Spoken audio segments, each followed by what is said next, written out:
Welcome to BRK news. So bird flu ఎక్కువగా కేసులు వస్తున్నాయని చెప్తున్నారు. ఎక్కువగా కోళ్ళు చనిపోతున్నాయి ఆంధ్రాలో అంటున్నారు. పూణేలో కూడా కోళ్ళు చనిపోయాయని చెప్తున్నారు. అయితే అసలు ఏంటి బర్డ్ ఫ్లూ, ఎలా వస్తుంది, రాకుండా జాగ్రత్తలు ఏం తీసుకోవాలి, మరి చికెన్ ఎగ్స్ తినొద్దని చెప్తున్న నేపథ్యంలో మనం తీసుకోవాల్సిన జాగ్రత్తలు ఏంటి, పూర్తి ఇన్ఫర్మేషన్ ఏంటి, వివరాలు తెలుసుకుందాం. ఈరోజు మనతో పాటు ఉన్నారు Venky's hatcheries private limited manager. So Venky's అని చెప్పుకుంటూ ఉంటాం కదా, ఆ మేనేజర్ డాక్టర్ కే ఆనంద్ గారు ఉన్నారు. వారితోనే అడిగి పూర్తి వివరాలు తెలుసుకుందాం. సార్ నమస్తే. నమస్కారం అండి. సార్, జనరల్గా బర్డ్ ఫ్లూ గురించి వింటూ ఉన్నాము. మీరు ఎగ్ ప్రొడక్షన్లో మీరు నెంబర్ 1గా ఉన్నారు. సో బ్రీడ్ కూడా పంపిస్తూ ఉంటారు. సో ఎలాంటి జాగ్రత్తలు తీసుకుంటూ ఉన్నారు? మీరు ఏమైనా దీని గురించి ఈ మధ్య కాలంలో విన్నారా దీని గురించి? ప్రతి సంవత్సరం అంటే మీకు సీజన్ మారుతున్నప్పుడు, ఎస్పెషలీ వింటర్ నుంచి సమ్మర్ సీజన్ వస్తున్నప్పుడు బర్డ్స్ ఎంతో కొంత స్ట్రెస్ అవుతాయి.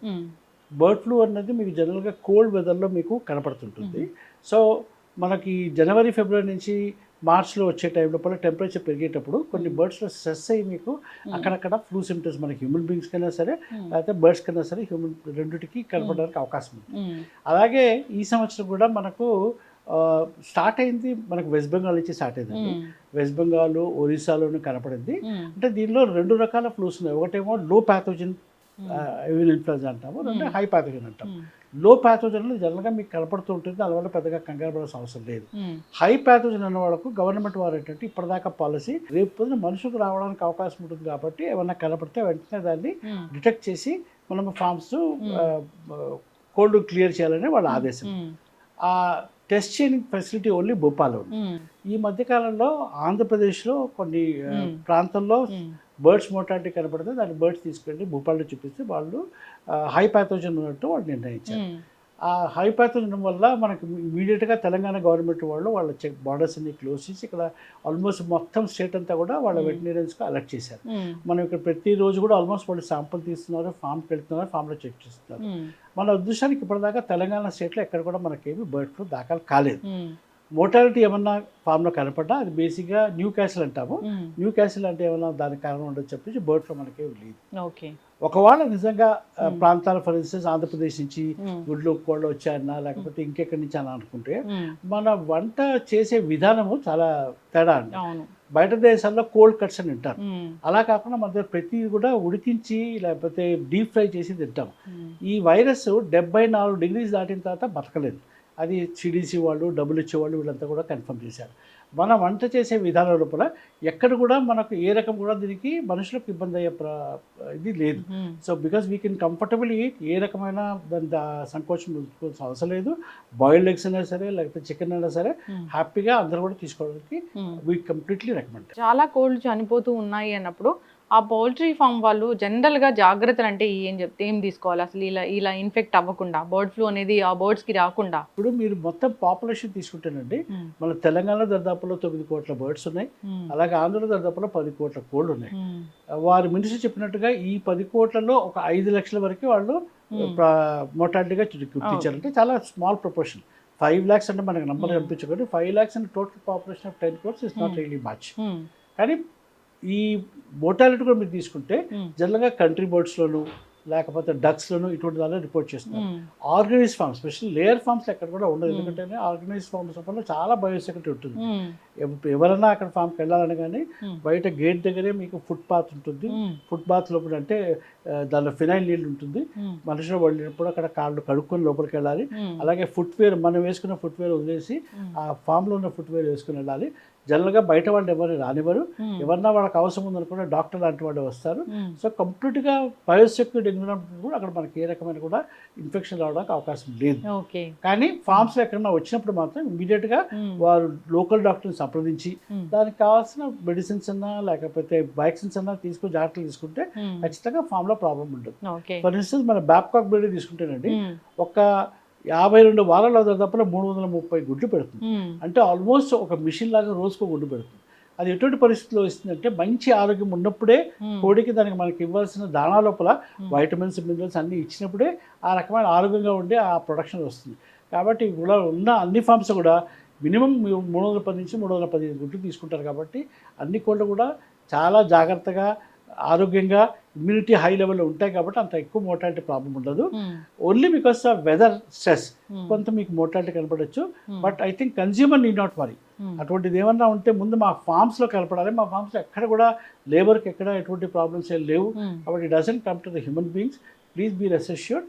బాయిల్ చేసి తింటే మాత్రం గుడ్ల కన్నా సరే, అలాగే చికెన్ ఫ్రై లాంటివి ఏమైనా చేసుకుంటే మనకు 100 degrees దాటి అవుతుంది. కాబట్టి ఏ రకమైన కూడా మనకు ఇబ్బంది ఉంటుంది అనుకో. ఓకే. ఈ బర్డ్ ఫ్లూ సోకితే ఆ బర్డ్ అనేది ఎన్ని రోజుల్లో అది అనారోగ్యానికి గురయ్యి మనకి తెలుస్తుంది, దాని సిమ్టమ్స్ తెలుస్తాయి? ఫ్లూ సిమ్టమ్స్ అంటే దీనిలో అన్నారు కదా, లో ప్యాథోజన్ ఉంటుంది, హై ప్యాథోజన్ ఉంటుంది కదా. లో ప్యాథోజన్ ఉన్నప్పుడు ఎక్కువగా దానికి మనకు మోర్టాలిటీ కనపడదండి.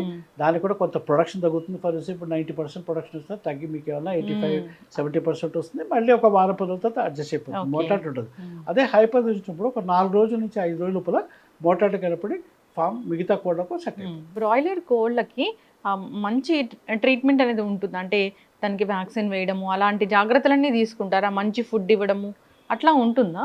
ఫస్ట్ అంటే సెలక్షన్ ఆఫ్ ద బ్రీడ్. అంటే బ్రీడ్లో మన జెనెటిక్స్ లోపల వాళ్ళకి తీసుకోవాల్సిన జాగ్రత్త తీసుకొని మంచి ఏవైతే మీకు 40 రోజుల్లో 2.2 kilos వచ్చే బాడీ వెయిట్ లాంటి బ్రీడ్ని డెవలప్ చేసి ఫార్మర్కి సప్లై చేస్తారు.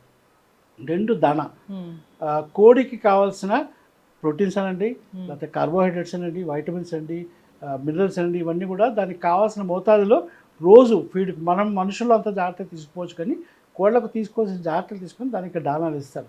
3 వ్యాక్సిన్స్ జనరల్గా కనపడే ప్రాబ్లమ్స్, అది న్యూకాసిల్ కావచ్చు, లేకపోతే గంబోర్ కావచ్చు, ఇటువంటి దానికి కావాల్సిన వ్యాక్సిన్స్ కూడా ముందుగానే వాళ్ళకు సిస్టమాటిక్ ఇస్తారు. ఇది కాకుండా ఈ మధ్య ఫార్మ్స్ అన్నిటికి కూడా కంపెనీ వాళ్ళు మెయింటైన్ చేస్తున్నారు కాబట్టి వాళ్ళకి సూపర్విజన్ ఆల్మోస్ట్ డైలీ ఒక సూపర్వైజర్ వెళ్ళి డాక్టర్ వెళ్ళి చెక్ చేస్తుంటారు. అన్యూజువల్ మోర్టాలిటీ కనపడుతుంది. అంటే జనరల్గా మా ఉద్దేశంలో వారానికి 0.2 నుంచి 0.5 మోర్టాలిటీ కనపడచ్చు. అంతకంటే ఎక్కువ మోర్టాలిటీ ఉంటే వెంటనే డాక్టర్స్ వెళ్ళి దాన్ని పోస్ట్మార్టం చేసి దానిలో ఏమన్నా రోగ లక్షణాలు బట్టి ట్రీట్మెంట్ ఇమ్మీడియట్గా తీసుకుంటారు. అటువంటిది ఏమన్నా ట్రీట్మెంట్ తీసుకున్నప్పుడు ఒక 10 నుంచి 15 రోజులు దాన్ని మార్కెట్లో ఇవ్వకుండా దాన్ని ఉంచి ఆ యాంటీబయాటిక్ రెసిడ్యూస్ తగ్గిన తర్వాత అప్పుడు దాన్ని మార్కెట్ చేస్తాం. ఓకే, అదే ఇప్పుడు చెప్తూ ఉంది ఏంటంటే కోస్టల్ ఏరియాలో ఉంది, మనం ఇప్పటి వరకు ఇంపోర్ట్ చేసుకొని ఉంటాం కదా, సో నిన్నటి వరకు వచ్చి ఉంటాయి కదా, సో ఆ బర్డ్స్ ఏమైనా ఉన్నాయా, లక్షణాలు ఏమైనా కనిపించాయా అన్నట్లు అడుగుతున్నా. ఈ మధ్య ఆల్మోస్ట్ ఒక 10-12 days నుంచి మన బార్డర్ దగ్గర సీల్ చేశారు. ఓకే, ఇటుపక్క కర్నూలు సైడ్ దగ్గర సీల్ చేశారు, అట్లాగే ఇటుపక్క విజయవాడ సైడ్. ఎందుకంటే ఈ 2 సైడ్ నుంచే మన వాళ్ళు గవర్నమెంట్ వాళ్ళు ఎక్కువ జాగ్రత్తలు తీసుకుంటారు. 2 పక్కలు కూడా సీల్ చేసి అక్కడి నుంచి కోల్డ్ ఏం రావట్లేదు. మన దగ్గర నుంచి కూడా అక్కడ ఏమన్నా పెడుతున్నా కానీ మళ్ళీ వెహికల్స్ వచ్చినప్పుడు దాన్ని సర్వీసింగ్ అట్లా చేయించుకొస్తున్నారు. నేను అనుకోవడంలో కోల్డ్ అక్కడి నుంచి రాకపోవచ్చు, జనరల్గా జాగ్రత్త తీసుకుంటున్నారు. కానీ మిగతా ట్రక్స్ గట్రా వస్తున్నప్పుడు ట్రక్స్ని క్లీన్ చేసి తీసుకోవాల్సిన అవసరం ఉంది. ఆ ఎక్స్ట్రా ప్రికాషన్స్ ప్రాబ్లీ తీసుకోవాలి. అంటే మనదే కాకుండా జనరల్గా హైవేస్ ఉన్నాయనుకోండి, ఆ హైవేస్ నుంచి అక్కడ నుంచి వస్తున్నప్పుడు కొంతవరకైనా వైరస్ పికప్ చేసి అక్కడి నుంచి ఇక్కడ రావడానికి అవకాశం ఉంది. కాబట్టి వెహికల్స్ కూడా కొంతవరకు క్లీనింగ్ చేసి తీసుకుంటే, స్పెషల్లీ మా ఫార్మ్స్లో జాగ్రత్త పడతాము. కానీ వెహికల్ జనరల్గా స్పెషల్లీ ఏవైతే కోళ్ళు గుడ్ల లారీలో వచ్చే వెహికల్స్ ఉన్నాయో దాన్ని కొంతవరకు క్లీన్ చేసి తీసుకుంటే బెటర్. అంటే పౌల్ట్రీ ఫామ్లో చాలా ఎక్స్పోజ్ అయ్యే వాళ్ళకి ఇది, అంటే వాళ్ళు చికెన్ తినకున్నా కానీ వస్తుందా ప్రాబ్లం అంటూ వస్తే? ఎవరైతే 24/7 షెడ్లో ఉండి కోళ్ళతో డీల్ చేస్తారో వాళ్ళకి అటువంటి ప్రాబ్లమ్స్ అన్నది సోకాలి. ఇంతవరకు 1993లో ఫస్ట్ టైం మనకు వియట్నాంలో కూడా కనపడింది. ఆల్మోస్ట్ దాదాపులో 30 ఏళ్ళు అయిపోయినా కానీ ఇప్పుడు కూడా ఒక్క మనిషికి కూడా బర్డ్ ఫ్లూ లాంటి సూచనలు ఏవి కనపడలేదు, ఎక్కడ కూడా సిమ్టమ్స్ కనపడలేదు. So I think bird flu human బీకి వస్తున్నది ఇప్పటివరకు అయితే కాలేదు. కాబట్టి ఇటువంటి భయము సంకోచం పెట్టుకోవాల్సిన అవసరం లేదు. అసలు ఎలాంటి లక్షణాలు ఉంటాయి సార్ బర్డ్ ఫ్లూ వస్తే మనుషులు? బర్డ్ ఫ్లూ అని కాదండి, జనరల్గా ఫ్లూ సిమ్టమ్స్. ఇప్పుడు మనకు హ్యూమన్ బీయింగ్స్లో మీకు జ్వరం అంటే H1N1 అంటారు, అదే బర్డ్ ఫ్లూ అంటే H5N1 అంటారు. ఇవన్నీ కూడా ఇన్ఫ్లుయెన్జా వైరస్లు. మనకు హ్యూమన్ బీయింగ్స్కి వచ్చే ఇన్ఫ్లుయెన్జా ఒక టైప్ అయితే కోళ్ళకు వచ్చే టైప్ ఇంకో టైప్. సిమ్టమ్స్ ఆల్మోస్ట్ సేమ్ ఉంటాయి, జ్వరము, దగ్గు, అటువంటి సిమ్టమ్స్ ఉంటాయి. మనకి చూసింటారు కరోనా అప్పుడు చాలామందికి దగ్గు రావడం వల్ల, లేకపోతే ఎక్కువ రోజులు తీసుకోవడం, వారం 10 రోజులు తీసుకున్నా అదే సిమ్టమ్స్ దీనిలో కూడా ఉంటాయి. కానీ ఇంతవరకు హ్యూమన్ బీయింగ్స్ రాలేదు కాబట్టి నార్మల్ ఫ్లూ టైప్ సిమ్టమ్స్ ఉండొచ్చు, అంతే తప్పించి బర్డ్ ఫ్లూకు వేరేగా ఏమి ఉండదు. బర్డ్ ఫ్లూ వరకు ఎవరికి కూడా ఏమీ హాని జరగలేదు. అసలు చికెన్లో గుడ్డులో ఉన్న పోషకాలు అంటే ఏంటి, ఒక 2 మాటల్లో? చాలా మంచి ప్రశ్న అడిగారండి. ఇప్పుడు మనకు చాలా కాలాల నుంచి అలవాటు ఏంటంటే స్పెషల్లీ ఇండియన్స్కు ఎక్కువ మనకు కార్బోహైడ్రేట్స్ తింటాం. ఎందుకంటే ఇది డెవలపింగ్ కంట్రీ కాబట్టి మనకు మొదటి నుంచి కూడా అంటే రైస్ ప్రాంతాలు బట్టి లేకపోతే గోధుమ రొట్టె అటువంటి ఎక్కువ తినేసి ప్రోటీన్స్ మనం తక్కువ తింటాం. అందుకే మన హైట్ తక్కువ ఉంటుంది, పిల్లలు కూడా కొంతవరకు హైట్ తక్కువ ఉంటుంది. మనకి సైంటిఫిక్గా ఏమంటారంటే మీరు 1 కిలో బాడీ వెయిట్ అంటే హ్యూమన్ బీయింగ్స్ ఉన్న దానికి 1 గ్రామ్ ప్రోటీన్ తినాలి. అంటే ఒక 60 కిలోల బాడీ వెయిట్ ఉంటే 60 గ్రామ్ ప్రోటీన్ డైలీ తినాలి. అప్పుడు కానీ మీకు ఆ అమినో యాసిడ్స్ వల్ల బాడీ డెవలప్మెంట్ అయినా సరే, మైండ్కి అయినా సరే యాక్టివ్ అనేవి రావాలంటే, ప్లస్ ఇమ్యూనిటీ రావాలంటే అమినో యాసిడ్స్ మీకు కావాలి. Amino acids indirect proteins. మనం ప్రోటీన్స్ తక్కువ తింటూ కార్బోహైడ్రేట్స్ తింటాం. అది మార్పు వచ్చి ఇప్పుడు ఈ మధ్య పిల్లలందరూ కూడా అంటే యంగ్స్టర్స్ అందరూ కూడా ప్రోటీన్ మీద కాన్సన్ట్రేట్ చేస్తున్నారు. జిమ్కి వెళ్ళినా కానీ ప్రోటీన్ తినమన్నా, ఎగ్స్ అయినా కానీ, చికెన్ అయినా కానీ ఇటువంటి తీసుకుంటారు. డ్యూరింగ్ కరోనా టైంలో ప్రతి డాక్టర్ కూడా మీకు ఇమ్యూనిటీ కావాలంటే ఖచ్చితంగా వెజిటేరియన్స్ గుడ్లు తీసుకోండి, నాన్ వెజిటేరియన్ చికెన్ తీసుకోండి అని అడ్వైజ్ చేసి, ఈవెన్ హాస్పిటల్ కూడా 3 పూట్ల ఎగ్స్ అన్నా చికెన్ అన్నా ఇచ్చేవాళ్ళం. అలాగే ప్రోటీన్స్ మీకు best ideal form is either dal తీసుకోవచ్చు, కందిపప్పు, శనగపప్పు అటనే తీసుకోవచ్చు, లేకపోతే అనిమల్ ప్రోటీన్స్లో మీకు వైటమిన్ D3, వైటమిన్ B12 ఉంటాయి. కాబట్టి ఎవరైతే నాన్ వెజిటేరియన్స్ ఉన్నారో ఖచ్చితంగా గుడ్లు చికెన్ తింటే వారి బాడీకి కావాల్సిన ఇమ్యూనిటీ వారికి. ఇది వెంకీస్ ఎగ్స్లో చాలా ఎక్కువ స్పెషాలిటీస్ ఉన్నాయి, పోషకాలు ఉన్నాయి అంటున్నారు. ఇది ఏంటండి?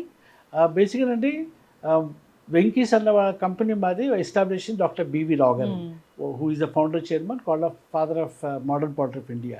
వారు 1970లో ఇండియాలో ప్రోటీన్ దొరకట్లేదు, అందుకే మాల్ న్యూట్రిషన్ వల్ల పిల్లలంతా స్టంటెడ్ గ్రోత్ ఉంది, మన దేశంలో చాలా దానికి ఫ్యూచర్ ఉన్న ఉద్దేశంతో పౌల్ట్రీ అప్పుడు ఏంటంటే ప్రతిదీ ఇంపోర్ట్ చేసుకునేవాళ్ళు. అసలు పౌల్ట్రీ ఉండేదే తక్కువ, దానికి ఇంపోర్ట్ చేసుకునేవాళ్ళు. అలా కాకుండా మనకు టోటల్ సెల్ఫ్ సఫిషియన్సీ కావాలి అనే ఉద్దేశంతో అన్నీ కూడా ఇండిజినియస్గా డెవలప్ చేశారు. బ్రీడ్ అనండి, వ్యాక్సిన్స్ అనండి, ఎక్విప్మెంట్ అన్నీ కూడా చేశారు. వారి ఉద్దేశం అంటే టోటల్ పౌల్ట్రీ సపోర్ట్. ఎవరైనా ఎంటర్ప్రైనర్ పౌల్ట్రీ స్టార్ట్ చేయదలుచుకుంటే మా ఆఫీస్కి వస్తే right from project report to marketing of eggs or chicken ఇవ్వగలగాలనే ఉద్దేశంతో వెంకటేష్ ఎస్టాబ్లిష్ చేశారు. మా బ్రీడ్ బ్యాబ్కాక్ అనేది గుడ్లు పెట్టే కోళ్ళు, అలాగే వెంకాప్ అనేది బ్లాజర్ కోళ్ళు. ఈ 2 కోళ్ళు కూడా అప్పటి నుంచి ఇప్పటిదాకా దాదాపు 75% మార్కెట్ షేర్ మా దగ్గర ఉంది. బేసిక్గా ఇండియాలో పౌల్ట్రీ అంటే వెంకటేష్ అంటే పౌల్ట్రీగా ఉంటుంది. ఎవరికైనా అంటే డాక్టర్ సర్వీసెస్ అన్నా సరే, లేకపోతే వారికి ఏ రకమైన మార్కెటింగ్ సర్వీస్ అయినా సరే, లేకపోతే బ్యాంక్స్కి వెళ్ళి బ్యాంక్స్ వాళ్ళతో మాట్లాడడం, లోన్స్ ఇప్పించినా సరే, అన్నీ కూడా మేము కంప్లీట్గా వాళ్ళకు సదుపాయాలు ఏర్పరచుకునే ప్రయత్నం చేస్తాం. సో బర్డ్ ఫ్లూ విస్తరిస్తున్న నేపథ్యంలో అందరూ భయపడుతూ ఉన్నారు. చికెన్ తినాలా, ఎగ్స్ తినాలంటే భయపడుతూ ఉన్నారు. బర్డ్ ఫ్లూ వస్తుందని కూడా భయపడుతూ ఉన్నారు. చాలా చక్కటి ఇన్ఫర్మేషన్ అయితే మీరు చెప్పారు. జాగ్రత్తలు తీసుకోవాలని కోరుకుందాం. చికెను, గుడ్లు భయం లేకుండా తినొచ్చు. సో పర్టికులర్గా మన ఇండియన్ కుకింగ్ స్టైల్కి అది అసలు అలాంటి వైరస్ కానీ బ్యాక్టీరియా కానీ అసలు వచ్చే ఛాన్సే ఉండదు. సో ఇంకా అక్కడ నుంచి బయట స్టేట్స్లో ఉంది కాబట్టి గవర్నమెంట్ దానికోసం చర్యలు తీసుకొని ఇంకా ఇంపోర్ట్ చేసుకోకుండా ఉంటే మంచిది. చక్కటి ఇన్ఫర్మేషన్ అండి. ధన్యవాదాలు. Thank you very much.